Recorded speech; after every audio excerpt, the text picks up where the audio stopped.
Well, it is Scott Walter, as it should be on Wednesday, and Scott is here to talk to us about all things robotic. It could be a Tesla car robot. It could be a humanoid robot. We could talk about any kind of robots you want. What kind of robots you want to talk about? Oh, we can talk about a bunch, but it's Wednesday, so welcome back to the Scott Walter Show with Randy Kirk. Special guest. And I understand on Thursdays, there's the Cern Basher Show That's with right. Randy Kirk, and I think I need to make a couple of clarifications. I think Cern got a few things wrong last week. Well, I've understood you are concerned about it. Yes, it's definitely concerning here. So I think we might want to do something here, and let's see. I mean, it's like here we go. I have to go to one of the slides that I got Cern brought up. Okay, I got to let you in. So okay, go ahead. Yeah, go ahead. Okay, so you let me make sure I can share here. So what I need to do is go ahead and get my sharing here, and then of course the same thing is like when you try to share. Okay, let's do the share screen here first before I go ahead and slideshow, and then here we should be okay. And I think right now we should be able to see the first slide. There you go. It is a X, as in. No, it's not the right thing here. Come on. Not the right thing. There we go. Oh, I think we finally got it. Yes. So do you remember this slide? I do remember this slide. Yes. Okay. So I think there's a few things we have to clarify here. I see. Yeah. So, I mean, one of the first things is that, subliminally, Cern picked like gray to be my color, assuming that this means kind of someone that's, kind of dull, banal, boring, but he doesn't realize that gray is like a sign of wisdom. I see. Yes. And of course, subliminally, he picked a primate down there. And of course, when the primates, when they get the silverback, that means they're the leaders. I see. Okay. Yes. And, it's because I'm a leader is why I have followers. Okay.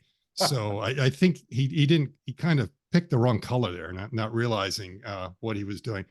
The other thing is subliminally, again, Cern picked like his color to be blue. Yeah. And, blue means someone that's, kind of a little bit sad and not very happy. Yes. So I think he's trying to message us that, maybe there's something going on there a little bit. Right. So, and there's one other thing about this Venn diagram that I think is a bit misleading. Do you kind of notice what that is? It's like both circles are the same size. So he's giving the impression that we both have the same number of followers. And that's, so I decided to kind of correct the situation here a little bit.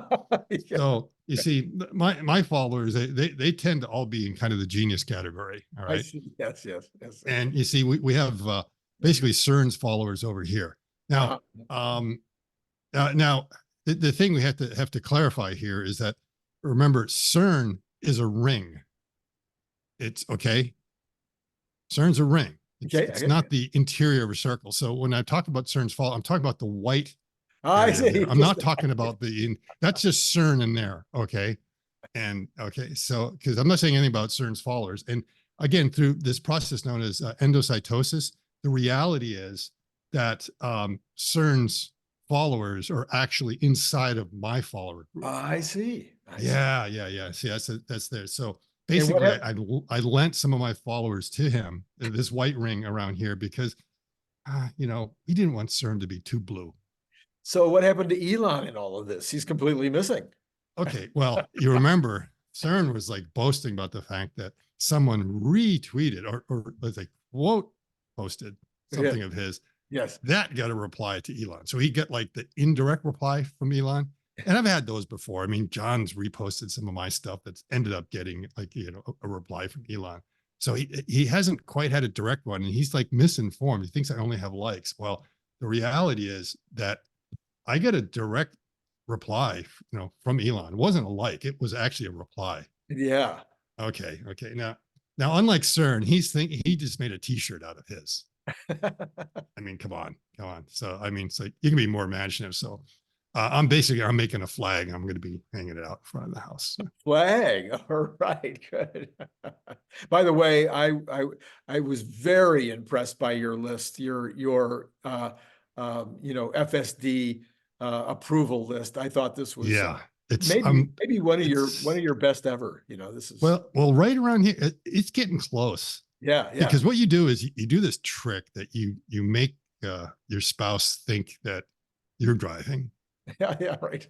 And then you ask them, say, well, what'd you think of that? And they go, oh, well, that wasn't bad. And then you say, oh, it was that. And I had a couple of situations like that going through some traffic circles. And like, aha, you didn't know that. Then there were a couple other cases where I was actually driving and I did something that like maybe brake too hard or something like that. I didn't quite catch something.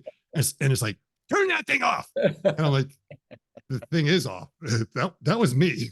It's like, maybe you would prefer. So I think you have to use kind of the reverse psychology here. That's right. And the thing is, it's been pointed out to me, is this is a logarithmic scale. Oh, yeah. Yes. Yeah. So just because you made it to 5 doesn't mean 6 is real easy. Order of magnitude harder. Well, it probably also depends on whether your mother-in-law likes you or not. That could be. Yes. Yes. And whether your spouse likes you or not. Yeah. These are all considered. Well, I mean, evidently, my spouse prefers my driving, so yeah. Be that. Yeah. What the heck? Yeah. So there, and right. my kids sometimes too. I mean, it was funny in the early days. It's like, could you drive? I'm like, wow. Yeah. It's actually bringing families closer together. Oh, yes. Well, we are certainly having a lot of fun with the whole FSD and now with Robotaxi coming on 8/8, which Brian White cleverly said, that in Europe would be 8/8. 8/8. It'll be 8/8 in Europe. Yeah, that's right. So it's 8/8 here and it's 8/8 there. Yeah, they technically we do it backwards because we do day, month, year. Yeah. And we do month, day, year. Yeah. And they do more of what's like, and they do in order. Yeah, they do day in ascending order. Right. And we use the slashes, they use the dots. So if you see an 8/8, that's the American way. If you see 8.8, that's the European way. But you're right, it's the same order. So Brian must have said it to me funnier than I said it to you, because I practically fell out of my chair when he said that it would be 8/8 in Europe. Yeah. So yeah, as well. Yeah, exactly. Yeah. Hilarious. Yeah. I'm going to have to work on my timing or something. I'm not sure what. Yeah, except in Sweden, they actually use star date format. Oh, they do. They start with the year, then they go to the month, and they go to the day. So just to confuse everybody. It'll be 24.8.8. Yeah. What happens on your credit card? Anyway, okay. Yeah. So, Scott, is there any? So let's maybe we could talk for a minute about any analysis you've done, because everybody has an opinion about what is going to be unveiled. Do you have an opinion on what's going to be unveiled on that famous 8/8 date? I think there's going to be hardware unveiled. You think there will be? I think that's what it means by Robotaxi, is that we're finally going to get to see it. Okay. Paul Franz has been like probably well over a year now. It's just like, I just want, he just wants to reveal this thing. So it's so far along. I mean, they've been working on it and refining it that I think, they're really ready, and they probably, so Robotaxi means we're going to see something that does not have pedals, does not have a steering wheel. Now, it doesn't mean there probably won't be some sort of steer-by-wire way of being able to do it. Maybe almost like, a simple wireless controller that could be used to move the car if you need to, either for emergency measures or something, or even remotely. I'm sure there's going to be some way to be able, but you don't need the physical hardware in there to be able to do it. Right. So, I mean, you just think about it is all you have to do is take the CAN bus now, right? And you plug into the CAN bus and you can control your car. Yeah. That's exactly how Comma AI and others work. So, it's like you can do something like that. So it's not that hard to go in there to be able to get your car to be able to drive. Yeah. So you imagine, then it wouldn't be that hard to come up with a controller that you could just kind of put in there that you'd be able to steer. And doesn't mean you'd be using to actually drive the car. It's just like if you get into a sticky situation and, difficult to park or something like that. Now, I think there's a lot of things of like, in order to be Robotaxi, it has to get that last, 10%, the 90% is easy. Yeah. Compared to the last 10%, it just gets harder and harder and harder. And a lot of you can look at John, he did a top 10 list, and, one of his up there, I think was like two or three was like, well, I wish it would, pull into my driveway and into my garage and stuff like that, just kind of finish it off. In some ways it seems like, isn't that like really easy? I mean, isn't that like almost where you would start being able to do something like that? And from the standpoint of a Robotaxi, it's not important, because the idea of a Robotaxi is not to park in your garage. Right. It's not even to pull into your driveway Right. necessarily. I mean, there may be some situations you wish would be there, but a lot of times it's just like to be able to pull over to the side of the road, allow a person to get it. Ideally you like to go in there because in some roads, maybe it's a bit safer, but in cities, there's like no place to pull over. I mean, that's what the taxi does. Rarely does it pull in. So those little finesse items, if you want to think about them, may not be critical to the deployment of this. If you're thinking about it, it's like I park it in my car in my garage and then just push a button and let it go. Everything, it might be like, oh, I wish I could back out and do stuff like that. But again, they're putting the focus where the focus needs to be and not looking at something like that. So I think we'll see some hardware, and the overall, my guess is it's probably a two-seater. And there's a good reason to not be a one-seater. One thing is a one-seater implies something very narrow, like an Archimoto or something like that. No reason. And people don't like getting in those things because they just seem like they're going to tip over. They're not comfortable. You would not, people actually want the wider vehicle. A wider vehicle is much safer. It doesn't roll over or anything like that. So it's like a one-seater is completely off the table. That's not going to happen. It's going to be at least a two-seater. And it may be designed to have a very wide opening to make it very easy for ingress and egress. And we've seen like people come up with different ideas of what that door opening would be like. Was it going to be like that weird Lamborghini door where there's going to be an X-wing or something? I suspect it would be something like that, because a lot of times when you're in a city street or something like that, you're trying to open that door out and it's like you can't because the way traffic is. It would be nice to have it get up. Other people might say you want that door, or I might almost have the door swing back, because then that door becomes like a form of protection for the person getting in, but then it might like prevent them. They're probably looking at all those ways. Like, how do people get into a car? They come from behind to get in because we're trained that way. You're running, what's the best way? So they're probably looking at situations like that of how you'd be able to do it in more confined situations, but also make ingress and egress very easy. And everyone keeps on saying, oh, you're going to worry about the door closing. If the person runs off without closing, the door's going to close itself. And it's not going to be that hard, especially, they may be designing it in such a way that it accomplishes all these things. It's also very easy to actuate and get down to make sure that works right. And probably just enough luggage space for whatever, they'll kind of figure out where that's going to be, whether it's going to be like in the cabin, where you have it a different, they're going to surprise us. There's no doubt about it. It's going to be something a little bit different. But the reason why I don't think it's going to be a 4-seater or 5-seater is because Tesla already has one. It's called the Model 3, right, and the Model Y, and then so depending upon what you need, you already have that. And something like I think it's like well over 90% of taxi rides, and probably the same thing applies to Ubers and stuff like that, are one person.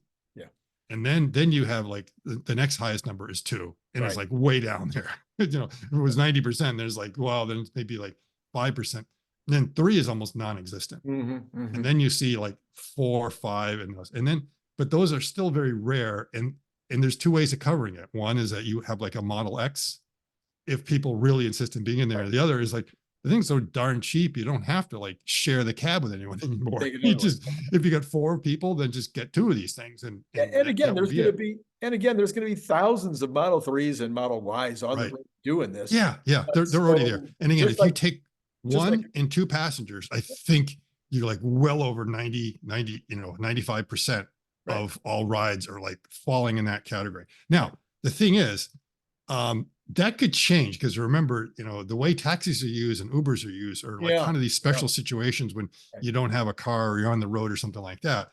But now when it comes to the idea, it's like your real form of transport for everything.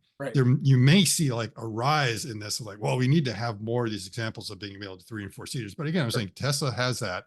And the thing, remember, there were 2 things that were under the tarp on that last presentation when they were showing, the roadmap there. And everyone's like trying to figure out, one of them's a Robotaxi, one of them looks an awful lot, they knew one of them was a Cybertruck. Oh, I guess there were 3 and one of them is like the cyber van that everyone keeps talking about. And whether that becomes part of that, in which case you're looking at sort of 2 parts of it. But my assumption is that maybe they show that, maybe not. That definitely, what we consider to be the Robotaxi, which again, I think it's going to be the width of a Model 3. It's maybe it's just like a tad. I'm trying to think, does it need to be a tad narrower? Some people would like it to be just a little bit narrower for some very thin, narrow streets, European streets or something like that, or some other places, or because their parking spaces are very tight and very hard to get into. But it's like, it's a Robotaxi. It doesn't need a parking space. It's not going in your garage. So that kind of that width consideration will come from other reasons. One is, safety, the kinds of roads that you're going around, and also just making accessibility easier for, do you want it? If it's too wide, then people can't get in because you're blocking traffic. Sure. So for clarity, you think on 8.8, we're going to only get a Robotaxi version, not a consumer version with the steering wheel and a pedal and the rest of that? Yeah, I think we'll be seeing it. I'm not sure. I mean, that's the thing, is that they could really trick us up and then show like both versions of it. And the question is, we know it's going to be the same platform, and they should be able to go to. And how easy is it to sort of like to retrofit a Robotaxi to have it, or to kind of pull these things out? And it almost seems that to get rid of the cost of it, it'd be very different design elements. So there will be a lot of commonality, but then the question is the Model 2 going to be, I'm not going to call it the Model 2. Okay. Everyone else call it. The Model 2 doesn't exist. All right. So whatever everyone keeps on calling it, all the people who think they know so much, the Model 2 was not canceled because the Model 2 never existed. Yes. Okay. So it's the Gen 3 platform. And I think the Gen 3 platform is a 4-seater. So if they're going to show that, they might be showing something different. But then again, it could be, kind of the same platform. You're just able to stretch it out to be a little bit different, or just you do the configuration a little bit differently. It's a question is whether that potential 2-seater version would have. But again, I could also be wrong. It could be 4-seater. Yeah, it may be that when you take that dashboard out, because you kind of don't need the dashboard anymore. Right. It may mean it's like, wow, you can actually make 4 comfortable seats in here very easily, and then kind of move things a little bit forward. What I would like to see is some way of getting rid of the B-pillar. Yeah. Because if you get rid of the B-pillar, that enclosure, I mean, if you're going to make it a 4-seater, I'd like to see the whole thing come up. So everything is like really exposed, and it's very easy for people to get in, as opposed to, right now I get in the back seat because the B-pillar and all this other stuff's in the way. But you do need the B-pillar for safety, for side collision, stuff like that. So it would have to somehow be built into the opening itself. So we'll see. So, but whatever, we're going to be impressed. So. Okay, so one possibility, this is a new possibility to add to the list, is that we would only see a Robotaxi in terms of hardware, and that kind of fits with some of quite a few folks, Lutz and others, who've been saying that they think that the consumer version of the Robotaxi would come out right at the time of production, not months ahead. So that's possible. They could show us the Robotaxi version, and then 6 months from now, or 6 months after that, they might show us the compact or the Gen 3 ready for production. Yeah. Ready for production. Yeah. So there's some. Yeah, I think they would want to this time is that, that has been the big criticism, is that you have these announcements, then you got to wait 4 years before the car comes out.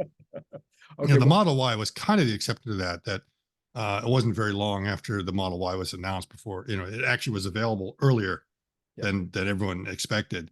And so that's part of the reason I think it has done so well, is that, it became available pretty close to the time that people expected to be. Right. So the same thing is that they, whatever you want to say, they don't want to Osborne themselves or this and that, but I think they would like to get it. And it should not be as complicated as the Cybertruck was just new technology. The Semi was just like totally new technologies. Lots of reasons for that. And then, building all these new plants at the same time. So I kind of agree. You're going to be a lot closer to having the car available around the time that you make the product announcement, the full product announcement. And I have the feeling it's kind of coincidental, that announcement. I don't think it was really prompted by the Reuters. And I'm trying to find, and this thing that's just, it's been annoying. I haven't been able to find the source of it, but I thought for sure, like about a week before, because I was trying to figure out what the FSD totals were, that someone somewhere had said something that now FSD is like at 800 80 million miles. Oh, And the reason why I remember is at that time was like a strange number. It's like, well, Oh, usually I you say see. it's I like see. I see. 800, or, but Yeah, it was 900. 880. And it's like, and it was just bothering me, but I haven't been able to find it. So I'm thinking I must have imagined it. Maybe it's not there, but if someone is actually able to dig that up from like the That'd be Saturday before that thing, then that 88 in there was an Easter egg. It was, that someone announced that rather than waiting, just wait a little bit more to 900,000. Now, an interesting thing is that everyone was sort of wondering, it's like, what's the rate that it's going up? And, because they announced a billion Yeah. soon after. And it seemed like, wait a minute, again, I was like, wasn't it just like a week ago? It was 880 or what? And then I was like, fine. And the best I could find was like 900 million. And I wasn't quite sure. Someone kind of announced it, but it wasn't like an official Tesla announcement. And I don't know where that was coming from. So I decided, okay, let's say it's a week apart. More than reality, it could have been like 5 days apart. Yeah. But I was saying, okay, a week apart, it looks like they are getting 100 million miles a week. Okay. That's 400 million on the month. I mean, it's just like what that means is it's like 4.8 at that rate, 4.8 billion in a year. Yeah. So, and I just did like a stupid calculation, put it out there, and I was surprised how much traction that post got. That suddenly there was like, and I don't know if this is someone conspired with a bunch of others. Suddenly, a lot of people reposted it with almost the same verbiage on top. It's like, well, this means they're going to get close to that 6 billion that they need for regular. So a lot of it was out there, and that it's everyone is realizing that the rate is really high. And again, I was conservative on that. It could be like 150 billion a week, so closer to 10 billion or more a year. And in fact, because because you remember derivatives, and then you get the second derative, which is not, the derivative is a slope. Second derivative is how much your slope is changing. Yeah. And so I'm just forecasting it on this linear thing. And an S curve, the idea is that, well, the more you do it, the more you get more and more and more like that. Right. And I think part of it is that it really awoken a lot of FSD drivers out there. Sure. I think it's too early to say it's from the new testers, because that had just rolled out. It's like, wait a minute, don't tell me in like 3 or 4 days enough people that have just suddenly got it, figured out how to use it. What happened is that 400,000 FSD users, people actually had it. Only I think like 10% or 40,000 were actually using it actively. I mean, it was actively like a small number compared to that. And I think what's happened is now you're probably seeing that a majority of those people are using it. Yeah. Because I thought they would hit 1 billion miles last fall, because it was like a really easy calculation. 400,000 cars. Yeah. At 1,000 a month. And you could easily do 1,000 miles a month. Yeah. Yeah. So it's like it's like 2 months. It's like, you got to be there. And this is like a discussion we had back in the spring, when they were already over. It's like, at this rate, it should be going. But something happened because version 11 was kind of a disappointment. People were not using it enough. So a lot of them just stopped using it in their daily commutes.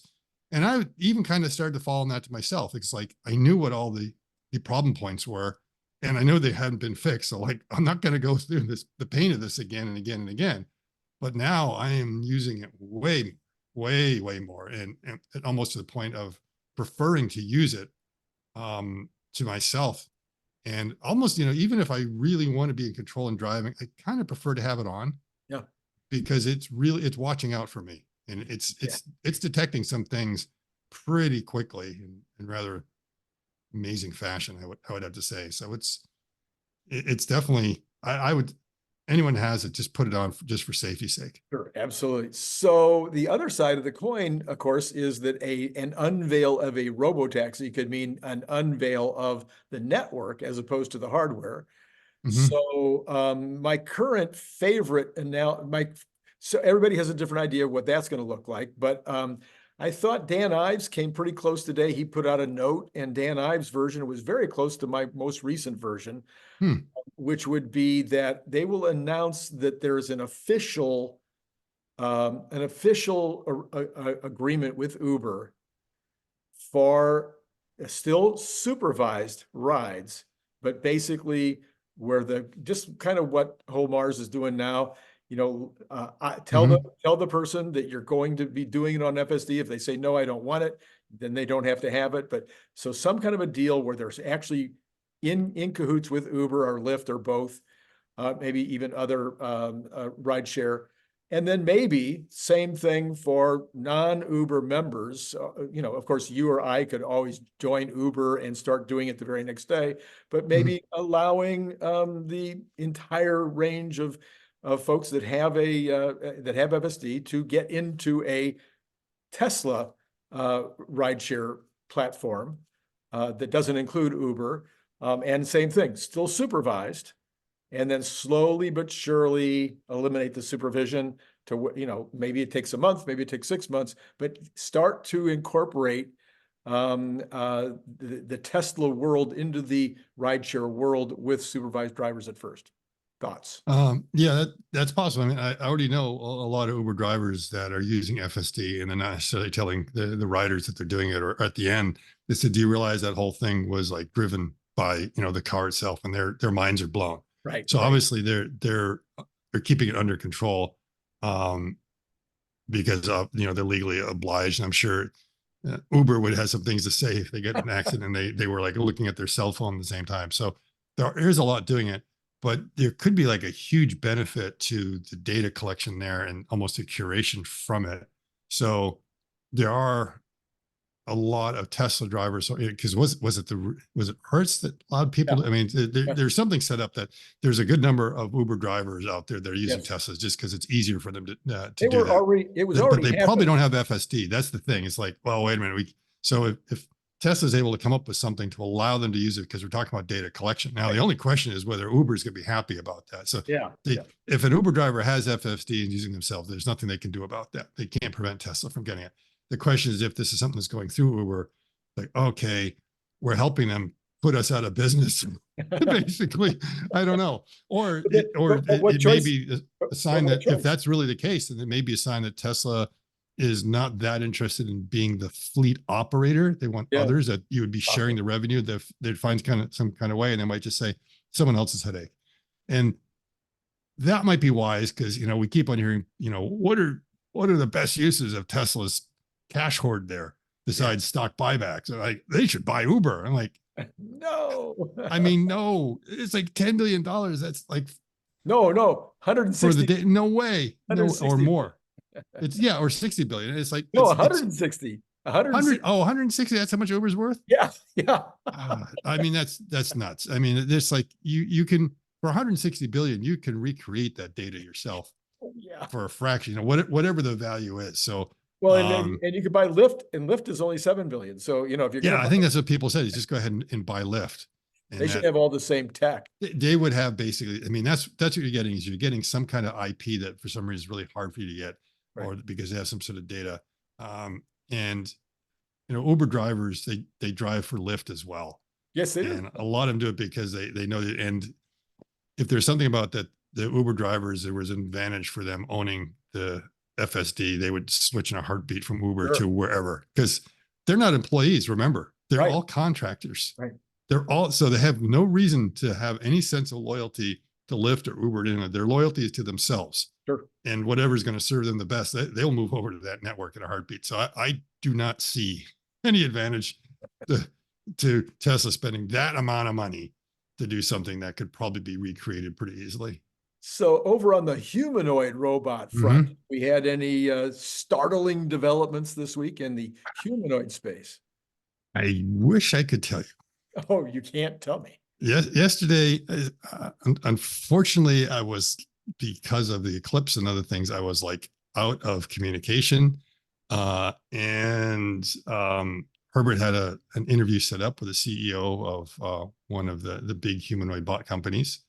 And John pitch hit for me, and evidently it was an outstanding interview, and they'll be releasing it later in the week. I see. Okay. And what it's mind blowing what was learned. Mind blowing. Absolutely. I mean, it's just, I won't say I won't even say who it is. You'll have to find out. But afterwards, the one comment that Herbert and I, kind of had together, it's like, every time we interview these guys, we say, interview these guys. Let's see. no, any different. I mean, whether I it's see, like I see. Anybody. whenever we have an interview with like with Sanctuary Yeah, yeah, or Figure right. or Aptronics or any others, after that we learned so much that we're almost like, gosh, they might be the leaders, And then we hear from the next one, and I go, damn it. And then it's just come to the point, it's like, they are all way more advanced than we know. Yeah, yeah. And that's the thing that's interesting. And of course, the way I want to say, man, we haven't even had a chance to really even talk to Tesla. It's just like we're seeing from the outside. So we don't know, whether Tesla is still, way ahead or but what it comes down to is that this whole humanoid stuff, it's going to happen a lot sooner than some people think. Because the more we find out, the more amazing progress they're making. And they're all seeing, let's say, similar things sort of happening because it's all about the AI, right? And they're all finding very similar things as far as the ability of what the AI is going to do. Right. This kind of the fact that it's far more capable, and they're learning better ways of training. And the one thing, the only thing I'll leave you with here, Randy, is that remember a year ago we made our big, we would say, I said 500 bots and you said 1,000. Yeah. And the reason why they need 1,000 bots is just for training. Yeah. And then everyone said, you don't need that. You could do it in simulation. Okay, that's where you're going to leave it, huh? You and I were right. Oh, really? Okay. All right. You cannot do it in training. Training gets you only so far in simulation. Yes. And everyone is going to be producing the order of 1,000 bots within the next year because they need them for training. Okay. They are going to. So we were just a little bit off on the time, but our rationale, our reason for thinking that, I think was spot on. Yeah. It's just that for some reason, either they hadn't figured out all of them how to do the training yet, or the capability, or maybe they felt more in simulation, or they had not locked down the design yet to the point that they felt that this is the one that we want to scale with.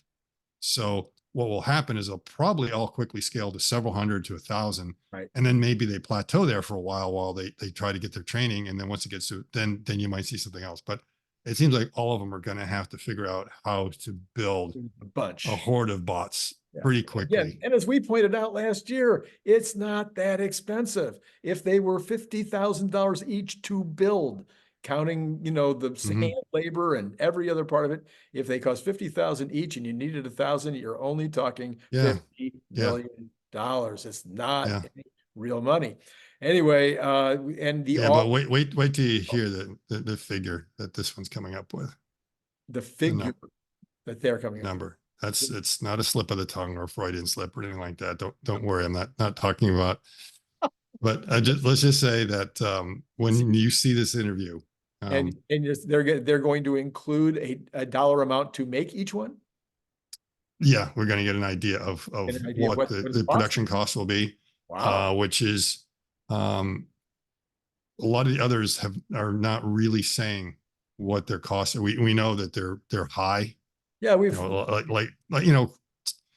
between 50 and 100 is what we're hearing. In some cases, a little bit more. Yeah. And so we're going to get a better idea of what that number actually is now. Don't we have one of the Chinese companies though that is offering the product right now? It's yeah. I think around 90. I think Unitree was like 90,000, but remember, it doesn't have hands. Okay. But it is able to walk and do everything else.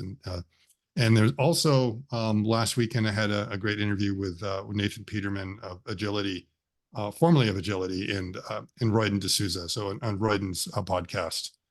And that was just a great interview. I mean, he was one of the early developers at Agility, and man, it's just some of the insights that again, it's like after you talk to someone who's been inside, you're like, well, you guys are a lot further along than I thought. It's like and it's like all these things that they're doing that haven't come out, that you begin to realize that, man, that in general they are all further along than we think, and the capabilities and what they're learning. And again, they're all learning some of the same lessons because, again, first principles. Right. Right. We all are working with the same set of Sure. physics. Sure. But they're all taking slightly different approaches. You know, some of them are not unconventional or almost a non-contrarian, but still within the laws of physics. Yeah. And it's exciting to see that they're all not, they don't really want to follow anyone else. They don't want to copy them. They want to say, Right. Okay, they can go ahead and do that approach, but they think that there's just something about it that they fundamentally don't like, and they come up with a different novel approach to solving the same problem.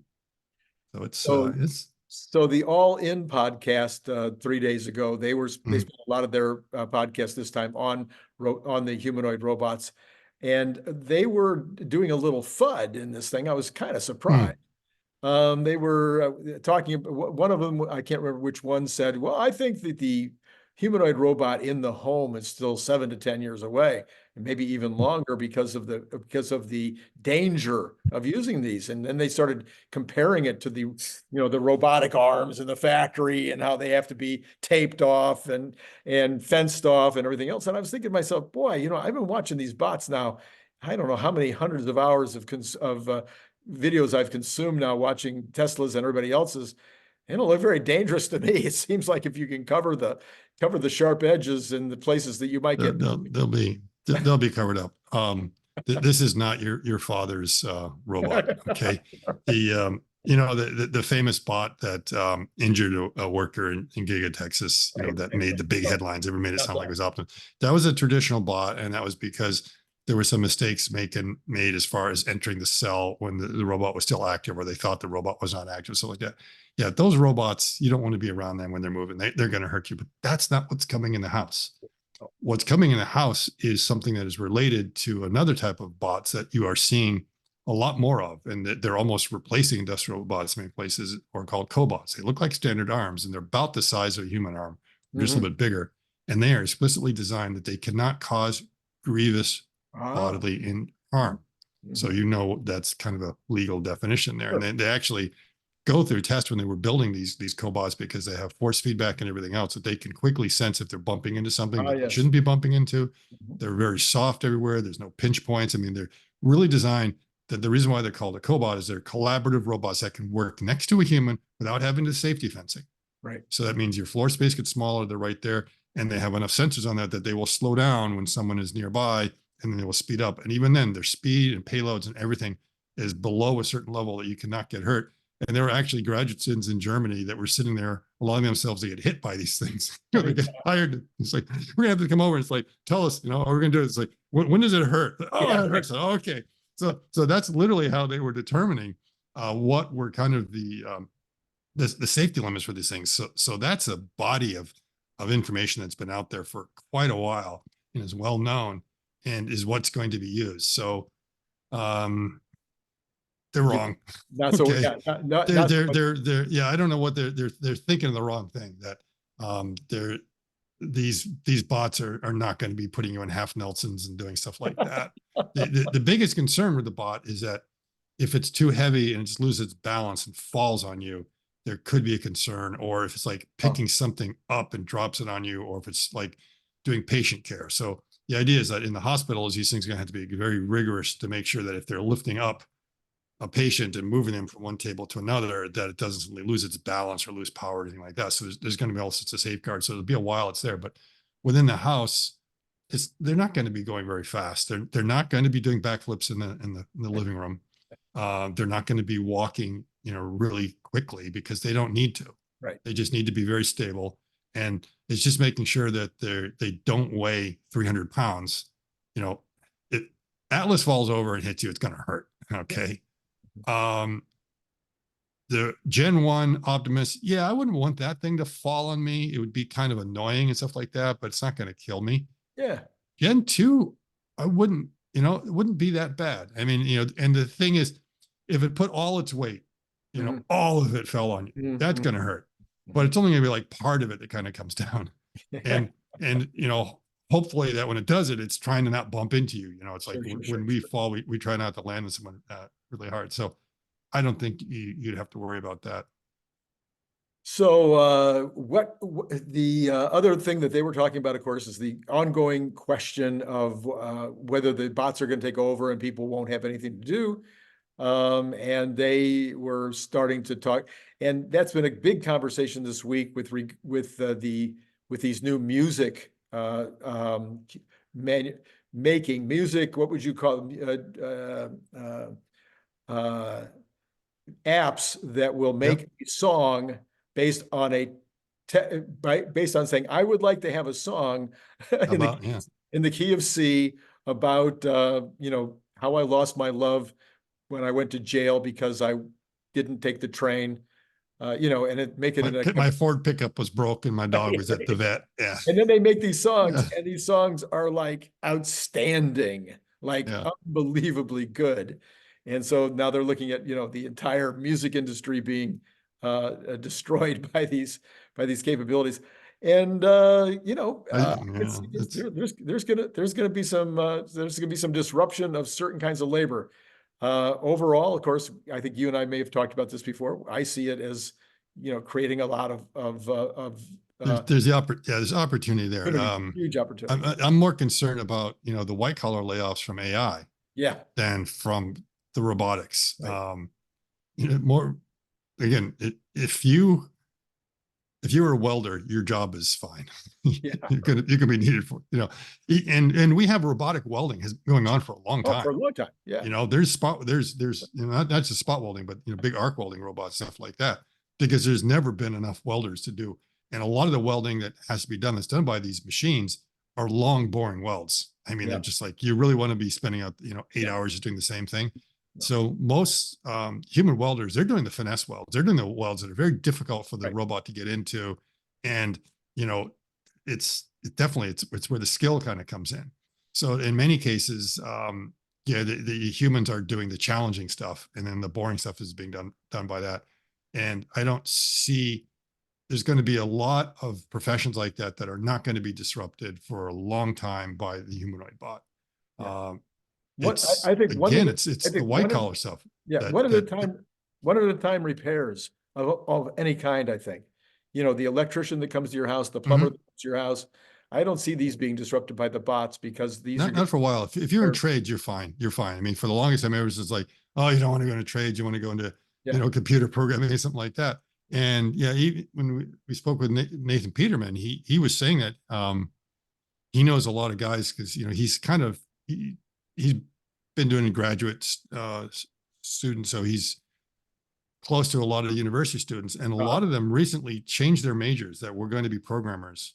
Yes. And after they saw what was happening, I think it was with Devin, they were like, oh, we need to change. Yeah. So, but a lot of other people I've talked about this say, oh no, it's like, if you're a mediocre programmer, maybe, but if your heart is in it, if you really know what's going on with programming, there's nothing wrong with it, because then you just need to know how to use this better, because now you become like a manager of a group of programmers, which is your AI, to figure out how to put the whole thing together. Right. So there still will be a need for programmers.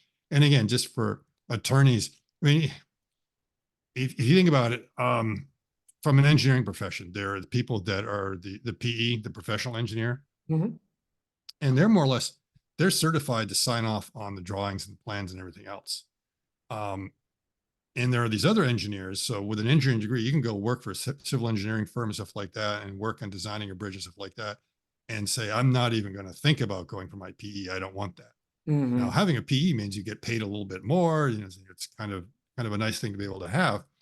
However, it's your butt that's on the line when something goes wrong. Yes. Which is why a lot of engineers don't have anything to do with it. Yes, right. But there's a person that at some point, when an engineering firm comes up with a design for a roadway or a bridge, if a PE has not affixed their seal on that, it does not move forward. It has to be approved.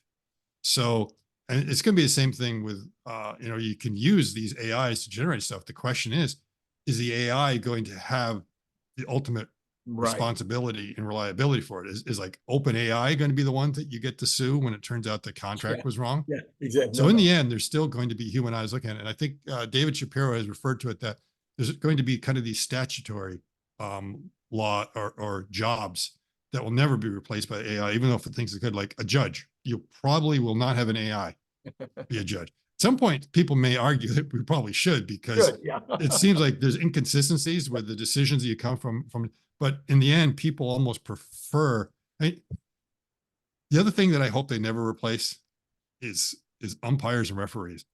I know everyone hates the umpires and referees and complaining about the calls, stuff like that.